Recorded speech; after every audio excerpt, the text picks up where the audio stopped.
Olá pessoal, iniciando mais uma aula, novo módulo, Programação em Ladder, aula 1. A gente vai falar um pouquinho sobre a implementação da lógica em Ladder. O nome Ladder deve-se à representação da linguagem se parecer com uma escada, ladder em inglês, na qual duas barras verticais, paralelas, são interligadas pela lógica de controle, formando os rungs, que seriam os degraus da escada. Então, se a gente observar aqui, pensando desse modo, parece uma escada mesmo, ali, principalmente a parte dos contatos, Isso aí é mais só para questão de conhecimento, porque ladder, Tranquilo? A linguagem ladder permite o acionamento de vários elementos de saídas, bobinas, temporizadores, contadores, etc., simultaneamente, por meio da mesma lógica de controle, sem a necessidade de construção de elementos de contatos similares. Então aqui a gente consegue ver, nesse exemplo aqui a gente tem dois contatos abertos que faz acionamento dessa bobina aqui, mas temos outras bobinas que estão interligadas com esse mesmo contato, certo? Nessa mesma lógica. Então não necessita eu colocar esse contato para baixo para ligar as outras lógicas, eu só interligo entre esse sinal aqui mesmo. Beleza? Isso a gente vai ver bastante quando a gente fizer as simulações. O exemplo 1 é a utilização de contatos NA e NF referenciados ao mesmo ponto de entrada, o mesmo endereçamento, Então aqui a gente tem o I1, contato aberto na primeira linha, Primeira linha, contato aberto, a saída Q1.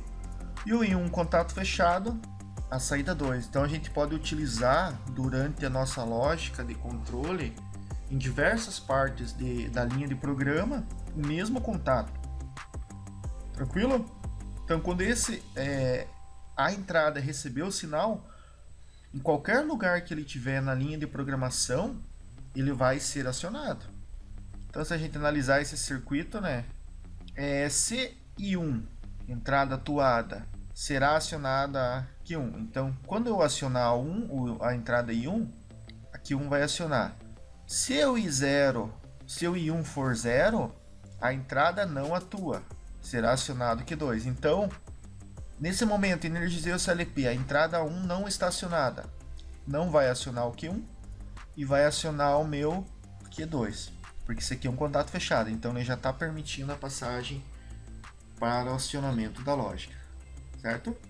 Exemplo 2, podemos utilizar o endereçamento de saída para desenvolver lógica junto dos contatos de entradas. Isso aqui é interessante, pessoal. A gente vai usar bastante disso para intertravar alguma lógica ou outra, Então eu tenho uma entrada I1, endereçamento de entrada I, I2, contato fechado, Lembra que a gente viu que o endereçamento fica minúsculo?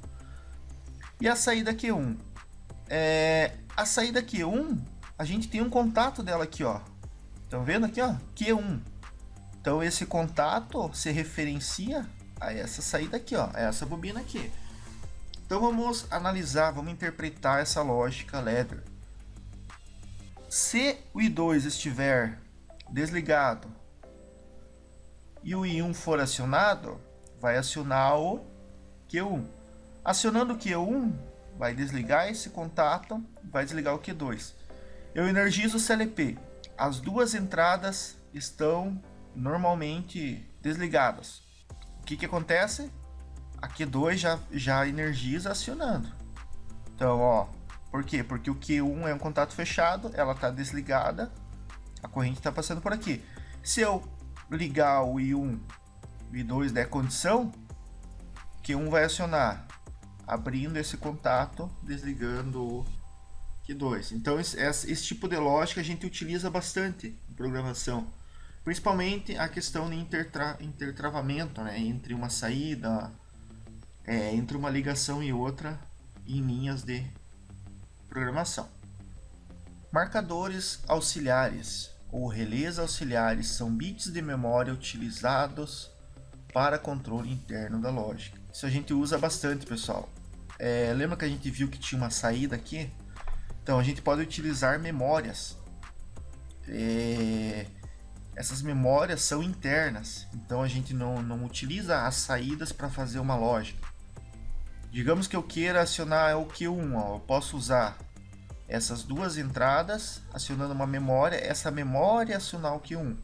Aqui nessa lógica, claro que eu poderia acionar o Q1 aqui, só que a gente vai ver para frente em implementações maiores, alguns projetinhos maiores, a gente utiliza muito dessas memórias para fazer o intertravamento, certo? Então, pessoal, ó, uma entrada I1, entrada I2, aqui o M1 é uma memória. Essa memória, ela não tem nenhuma saída no CLP, certo? Ela fica interna dentro do CLP, é uma memória interna. A gente só utiliza ela para implementar nossas lógicas, para auxiliar nas nossas lógicas de programação. Então já vão se familiarizando que com o M1 que a gente vai usar muito. O M seria a memória. Entenderam? Então, ó, os relés auxiliares, as memórias, elas não são nem entradas e nem saídas físicas dos CLPs. Elas não podem ser conectadas a lugar nenhum. A gente só utiliza ela para implementar nossa lógica. Tranquilo? O clique 02, o CLP que a gente vai utilizar, ele possui 63 marcadores do tipo M. Do tipo M, 63. Aqui, ó, 63 marcadores do tipo M. E a gente tem marcadores N também. Então a gente tem 63 marcadores que a gente pode utilizar do tipo M e do tipo N. A função deles é a mesma. A gente utiliza para implementar nossa lógica, para fazer algum acionamento, algum intertravamento, certo? Então a gente tem bastante relés. Chegamos num ponto aqui que a gente tem que tomar muita atenção. Dois pontos importantíssimos que temos que tomar cuidado na hora de programar a linguagem ladder. Nunca tentar interligar uma bobina depois da outra.